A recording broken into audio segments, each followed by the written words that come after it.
కొంతమంది అక్రమార్కులు గోవా నుంచి హైదరాబాద్కు వచ్చే వాస్కోడిగామా రైల్లో మద్యం తీసుకొస్తున్నారనే సమాచారం మేరకు Vikarabad ES excise superintendent Vijayabhaskar ఆధ్వర్యంలో టీడీఎఫ్ ఎక్సైజ్ పోలీసులు కలిపి జరిపిన దాడిలో రైల్లో 95 మద్యం బాటిళ్లను స్వాధీనం చేసుకున్నారు. అనంతరం వారు మాట్లాడారు. కొంతమంది అక్రమార్కులు గోవా నుంచి హైదరాబాద్కు వచ్చే వాస్కోడిగామా రైల్లో మద్యం తీసుకొస్తున్నారు అనే సమాచారం మేరకు Vikarabad ES excise superintendent Vijayabhaskar ఆధ్వర్యంలో డీటీఎఫ్ ఎక్సైజ్ పోలీసులు కలిపి జరిపిన దాడిలో రైల్లో 95 మద్యం బాటిళ్లను స్వాధీనం చేసుకున్నారు.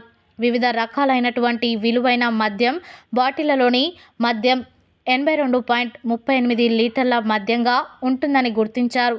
చెన్నైకి చెందిన సతీష్ అనే వ్యక్తి విలువైన మద్యం బాటిళ్లను చెన్నై నుండి హైదరాబాద్కు రైల్లోనూ బస్సులోనూ ఈ మద్యాన్ని సరఫరా చేస్తున్నాడని సమాచారం తెలుసుకున్న STF team CI భిక్షారెడ్డి, SI Balarajulu సిబ్బంది కలిసి షేక్పేటలో తనిఖీలు నిర్వహించగా విలువైన 18 బాటిళ్లను ఇవ్వడానికి తీసుకువచ్చినటువంటి ఫైజల్ ఆదిల్ అనే 2 వ్యక్తుల దగ్గర నుంచి ఈ మద్యం బాటిళ్లను స్వాధీనం చేసుకున్నామని అధికారులు తెలిపారు. వారిపై కేసు నమోదు చేసినట్లు పేర్కొన్నారు.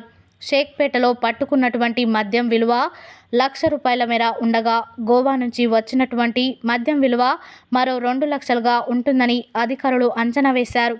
మద్యం పట్టుకున్నటువంటి ఎస్టీఎఫ్, డీటీఎఫ్ ఎక్సైజ్ పోలీసులను excise enforcement director VB Kamalasan Reddy అభినందించారు. టీవీలో